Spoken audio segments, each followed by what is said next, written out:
जय हिंद दोस्तों, बहुत बहुत स्वागत है आपका आपके ही अपने यूट्यूब चैनल में। और आज हम लोग पढ़ रहे हैं जनहित याचिका के बारे में, जिसे पब्लिक इंटरेस्ट लिटिगेशन भी कहा जाता है।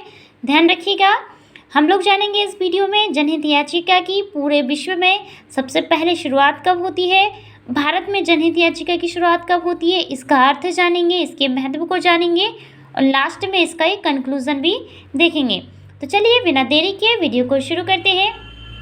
तो सबसे पहले देखेंगे जनहित याचिका के बारे में कि इसकी शुरुआत सबसे पहले कहाँ होती है। तो देखिए, जनहित याचिका की अवधारणा, इसकी जो शुरुआत है, इसकी अवधारणा है, इसकी अवधारणा की उत्पत्ति एवं विकास 1960 के दशक में अमेरिका में हुई थी। ध्यान रखिएगा, पूरे विश्व में सबसे पहले जनहित याचिका का उपयोग करने वाला कौन सा देश है? अमेरिका है, याद रखिएगा। अब बात कर लेते हैं भारत की कि भारत में जनहित याचिका की शुरुआत कब होती है। तो देखिए, भारत में जनहित याचिका की शुरुआत 1980 के दशक में शुरू हुई थी। कब हुई थी? भारत में जनहित याचिका की शुरुआत 1980 के दशक में शुरू होती है और न्यायमूर्ति, याद रखिए, न्यायमूर्ति VR कृष्ण अय्यर, ध्यान रखिए, VR कृष्ण अय्यर इनका नाम है, एवं न्यायमूर्ति PN भगवती जनहित याचिका के जनक माने जाते हैं। आपसे एग्जाम में ये भी पूछा जा सकता है कि भारत में जनहित याचिका के जनक कौन से न्यायाधीश माने जाते हैं, तो आप बताएंगे VR कृष्ण अय्यर एवं न्यायमूर्ति PN भगवती। PN भगवती को याद रखिए विशेष रूप से, क्योंकि PN भगवती जनहित याचिका के जनक माने जाते हैं भारत में। ठीक है, अब देख लेते हैं जनहित याचिका का अर्थ क्या होता है ना। तो देखिए, जनहित याचिका का अर्थ है जब किसी व्यक्ति के अधिकारों का हनन होता है। ठीक है, जब किसी व्यक्ति के अधिकारों का हनन होता है तब वह व्यक्ति न्यायालय की, ठीक है, जब सीधी सी बात है, जब किसी व्यक्ति के अधिकारों का हनन होगा तो वो व्यक्ति अपील दाखिल करेगा न्यायालय में। तो वही कह रहा है कि जब किसी व्यक्ति के अधिकारों का हनन होता है तो वह व्यक्ति न्यायालय में जनहित याचिका के माध्यम से न्याय की मांग करता है ना। जनहित याचिका के माध्यम से वह व्यक्ति क्या करता है? न्याय की मांग करता है। अर्थात जनहित याचिका एक ऐसा माध्यम है, क्या है? जनहित याचिका क्या है? एक ऐसा माध्यम है जिसके माध्यम से व्यक्ति अपने अधिकारों का संरक्षण करवाता है। किससे? मौलिक अधिकारों का संरक्षण कौन करता है? सुप्रीम कोर्ट और हाई कोर्ट। आपने आर्टिकल 32 के बारे में पढ़ा होगा। आर्टिकल 32 के तहत सुप्रीम कोर्ट और आर्टिकल 226 यानी कि 226 के तहत हाई कोर्ट, ये दोनों प्रत्येक व्यक्ति के अधिकारों का संरक्षण करते हैं। आगे देखते हैं, अब हम देखेंगे कि न्यायालय में जनहित याचिका किन किन मामलों में दाखिल की जा सकती है। ठीक है, तो देखिए, वही कह रहे हैं कि न्यायालय में जनहित याचिका किन किन क्षेत्रों में दाखिल की जा सकती है। तो पहला है बंधुआ श्रमिक। वैसे तो बंधुआ मजदूरी अब समाप्त हो चुकी है वर्तमान समय में, लेकिन फिर भी बंधुआ श्रमिक जहाँ पे होते हैं, ठीक है ना, लोगों को क्या होता है, केवल खाना, दोनों टाइम का खाना दिया जाता है और उनसे मजदूरी कराई जाती है। ठीक है, उनके अधिकारों का संरक्षण नहीं होता है, उनके अधिकारों को क्या होता है, एक तरीके से उनके अधिकारों का हनन होता है। ठीक है, उपेक्षित बच्चों की उपेक्षा, आपको पता होगा भारत में सबसे ज़्यादा जनसंख्या, लगभग 100% में से 40% जनसंख्या बच्चों की है, लेकिन बच्चे क्या हैं? उपेक्षित हैं। बच्चों के अधिकारों के लिए हम याचिका दाखिल कर सकते हैं। तीसरा है महिलाओं पर अत्याचार। जो महिलाओं पर वर्तमान में बहुत ज़्यादा अत्याचार हो रहे हैं, उनके खिलाफ विशेषकर जो बलात्कार हैं, उनकी हत्या हो जाती है, अपहरण होता है महिलाओं का, दहेज, वेश्यावृत्ति, इन सब मामलों में हम क्या कर सकते हैं? जनहित याचिका दाखिल कर सकते हैं सुप्रीम कोर्ट और हाई कोर्ट में। ध्यान रखिएगा। चौथा है पुलिस द्वारा दाखिल किए जाने वाले, जैसे याचिका संबंधी, देखिए, पुलिस द्वारा मामला दाखिल किए जाने संबंधी याचिका, है ना, ये, और पुलिस हिरासत में मृत्यु इत्यादि, जैसे कि पुलिस द्वारा किसी व्यक्ति को अवैध रूप से पहले तो गिरफ्तार कर लिया जाता है और फिर क्या होता है, उसकी हवालात में ही मृत्यु कर दी जाती है और उसका कोई और रीज़न बता दिया जाता है। ठीक है, तो इन सब मामलों के संबंध में क्या होता है, आप सुप्रीम कोर्ट में जाइए, हाई कोर्ट में जाइए और अपने अधिकारों की मांग कीजिए।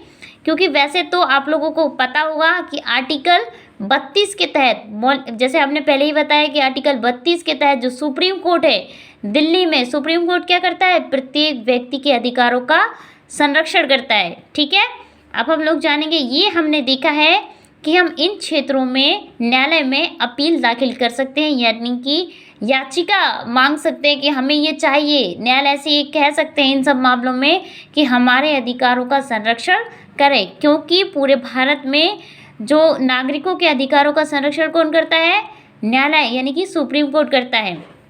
अब हम देखेंगे जनहित याचिका के महत्व को खुद।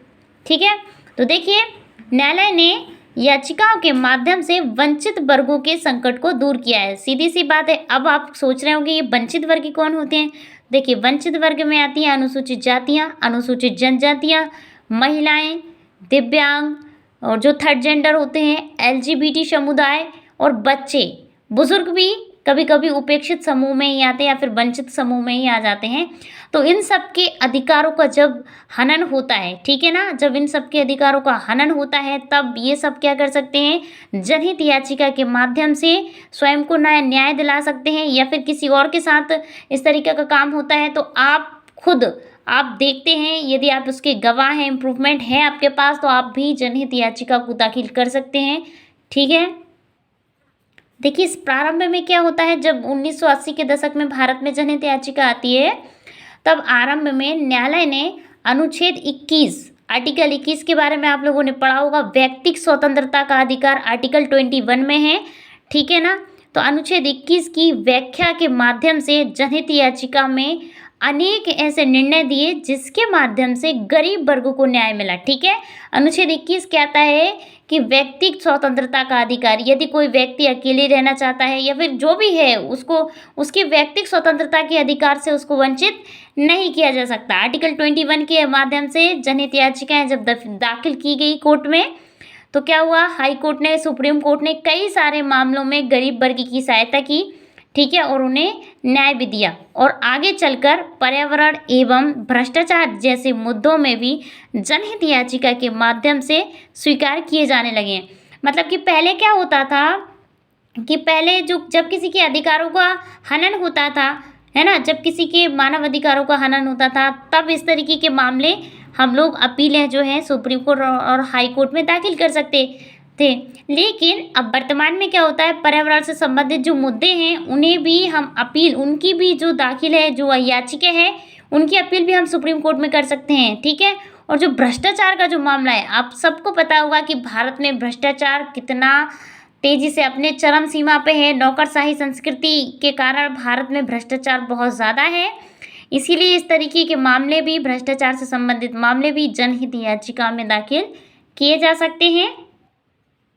देखिए, आप जनहित याचिका के सिद्धांत देखते हैं। देखिए, तो जनहित याचिका के सिद्धांत में क्या सिद्धांत है, कुछ सिद्धांत दिए जाते हैं, है ना, आपने देखा होगा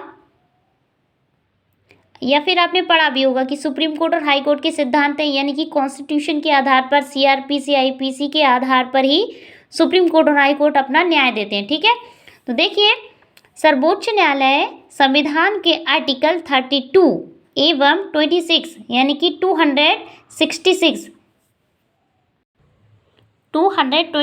है वो, ठीक है, यानी कि 226 के अंतर्गत, ठीक है, आर्टिकल 32 और 226 के अंतर्गत प्रदत्त शक्तियों का उपयोग करते हुए ऐसे लोगों के कल्याण में रुचि लेने के, है ना, जैसे कि कोई व्यक्ति है, ऐसे लोगों के कल्याण में रुचि लेने वालों की जनहित याचिका को स्वीकार करता है।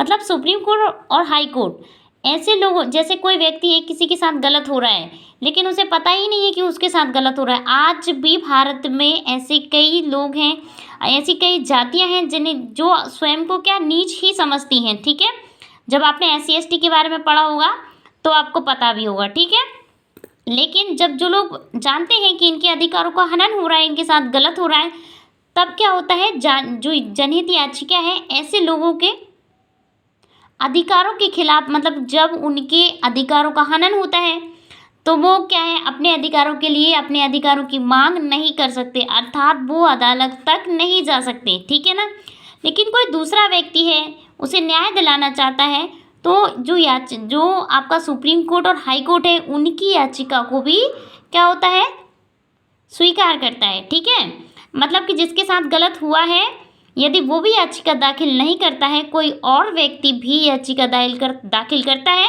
तो वो भी सुप्रीम कोर्ट को मान्य होती है। ठीक है ना, क्योंकि जिस व्यक्ति के साथ गलत हो रहा है वो व्यक्ति अदालत का दरवाज़ा खटखटा ही नहीं सकता है, क्योंकि उसे सुप्रीम कोर्ट और हाई कोर्ट की पावर्स के बारे में नहीं पता है। इसीलिए कोई और व्यक्ति भी, कहने का अर्थ यही है, जिसके साथ गलत हो रहा है यदि वो अपनी अपील नहीं दाखिल कर पा रहा है और कोई और व्यक्ति उसकी अपील दाखिल करता है तो वो भी सुप्रीम कोर्ट को मान्य होती है। ध्यान रखिएगा। तो यदि आपको ऐसा लगता है कि आपके आसपास किसी व्यक्ति के अधिकारों का हनन हो रहा है तो आप भी उसकी अपील को दाखिल कर सकते हैं। न्यायालय, सुप्रीम कोर्ट, हाई कोर्ट खुद उसकी चेकिंग करवाएंगे, जो भी है कार्रवाई होगी, इन्वेस्टिगेशन होगी, है ना। तो और अब हम देखने वाले हैं लोकहित वादों की सावधानियां। तो जब भी हम कोई जनहित याचिका दाखिल करते हैं तो उसमें हमें कुछ सावधानियां भी रखनी होती हैं ध्यान में। तो देखिए, तो न्यायालय इस बात का भी ध्यान रखता है कि कोई व्यक्ति या समूह निजी स्वार्थों एवं व्यक्तिगत द्वेषों की पूर्ति के लिए जनहित याचिका का उपयोग न करे। ऐसे में या फिर ऐसे मामलों में न्यायालय द्वारा जनहित याचिकाकर्ता पर जुर्माना भी लगाया जा सकता है। मतलब कि यदि कोई व्यक्ति स्वयं के हितों की पूर्ति के लिए सुप्रीम कोर्ट और हाई कोर्ट में क्या कर रहा है, अपील दाखिल कर रहा है ना, और पता चल रहा है कि उसके अधिकारों का हनन नहीं हुआ है, उसके साथ किसी ने गलत नहीं किया है, वो केवल अपने जो है उसकी पर्सनली, आप एक तरीके से कह सकते हैं कि जो पर्सनली जो व्यक्तिगत दुश्मनी के लिए वो सुप्रीम कोर्ट और हाई कोर्ट में जा रहा है, तो क्या होता है, ऐसे मामलों में उस पर जुर्माना भी लगाया जा सकता है। ध्यान रखिएगा, उस पर सज़ा, यदि कोई मामला बड़ा है तो उसको सज़ा भी दी जा सकती है। तो देखिए दोस्तों, आज हम लोगों ने जाना जनहित याचिका के बारे में, यानी कि पब्लिक, इस चीज़ से शॉर्ट में IPL के नाम से भी जाना जाता है।